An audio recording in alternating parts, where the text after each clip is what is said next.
This is the Exam Room Podcast brought to you by the Physicians Committee with the weight loss champion Chuck Carroll on location. I'm super excited to be down in my old stomping grounds of Virginia Beach at this wonderful organic plant-based restaurant, certified organic nonetheless, Fruitive, and I'm here with the founder, the CEO, Mr. Greg Roseboom. Thanks for joining us, my friend. Thanks, Chuck. Well, thanks for joining. Thanks for having me. That's what I should really say. It's good to have you here. I just can't tell you how tickled I am to be, here tonight because I grew up just across the water in Norfolk. And so, to have this homecoming and to have so many wonderful people out here at Fruitive tonight, it just means the world to me. I cannot thank you enough. Well, it's wonderful to have you, here at Fruitive. This is our original location, started 7.5 years ago. And we have 2 locations in Norfolk and 2 locations in Washington, D.C. So I love sharing stories on this show. This show is all about providing hope and inspiration for people because a journey to health is different for everybody. Mm-hmm. And for you, your story and why you founded Fruitive, I think, is just really extraordinary. You were not always a plant-based eater, right? Mm-mm. So talk to me about growing up. What was the typical diet?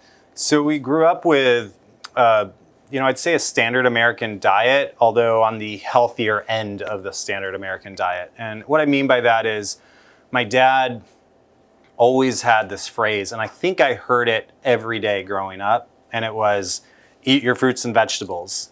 And it was to the point where it was, annoying as a kid to have your dad always saying, eat your fruits and vegetables. And especially in the evenings, I wanted ice cream, I wanted dessert, and he would be like, you can only have a carrot. Or you can only have a fruit and vegetable from the fridge if you want to eat tonight. And I'd just be like, so frustrated by his fruit and vegetable demands on me.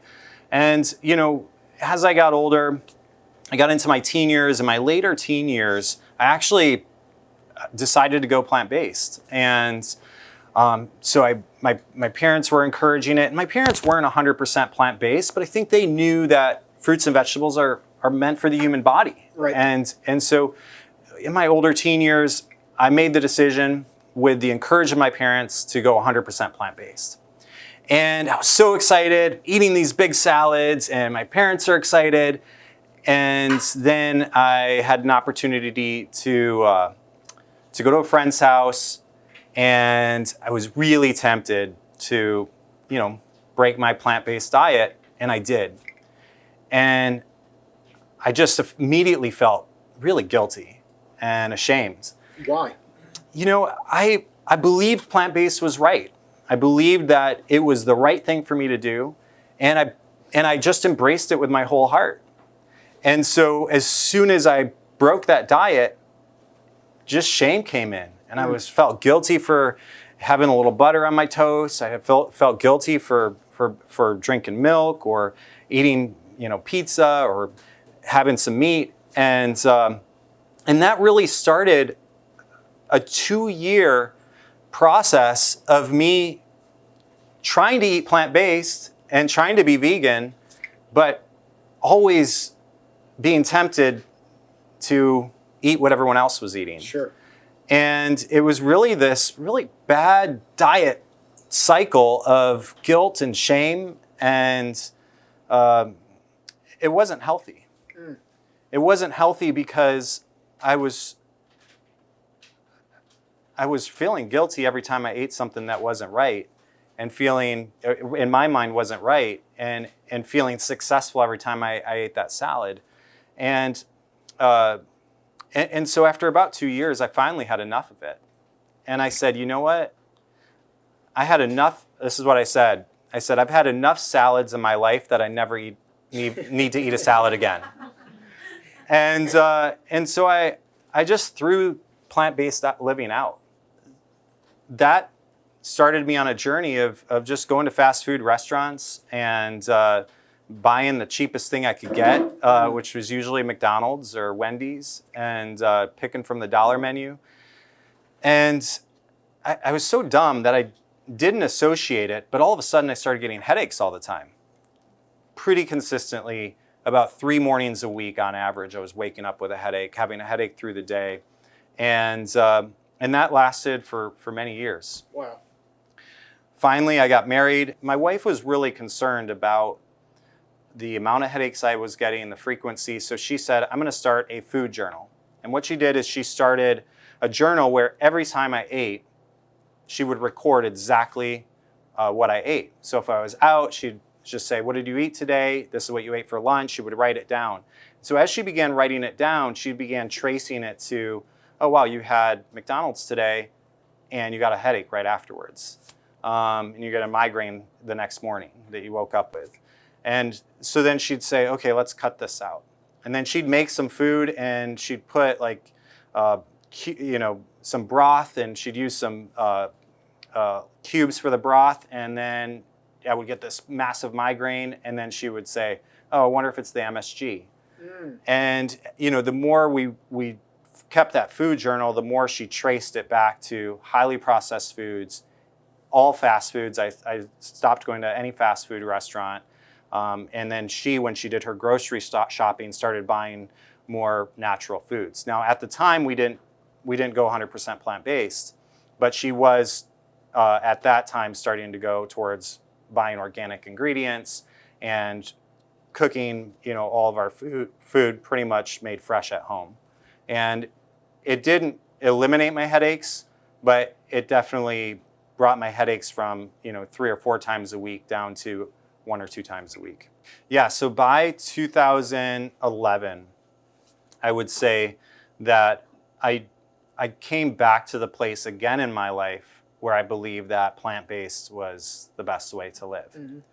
Here we are today, sitting in your restaurant, a organic plant-based restaurant. So when did the concept come about that you decided to open Fruitive? Because this is, especially down here in this area, when I was growing up, there were very few healthy options available, and we see a packed house tonight, so clearly there's the appetite for it.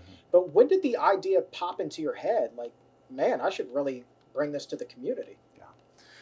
And I got a phone call from my parents. My parents just happened to be traveling through another city, and it was a big city, and they said, hey, Greg, can you go on the internet and help us find a healthy restaurant to eat at tonight?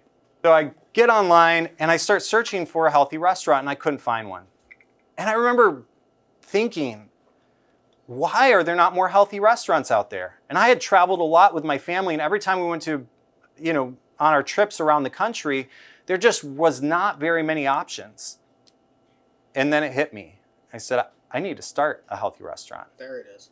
I need to start a plant-based, organic restaurant where I know that every time my parents go there, that I feel good that my parents are eating something that's going to help them live a long and healthy life.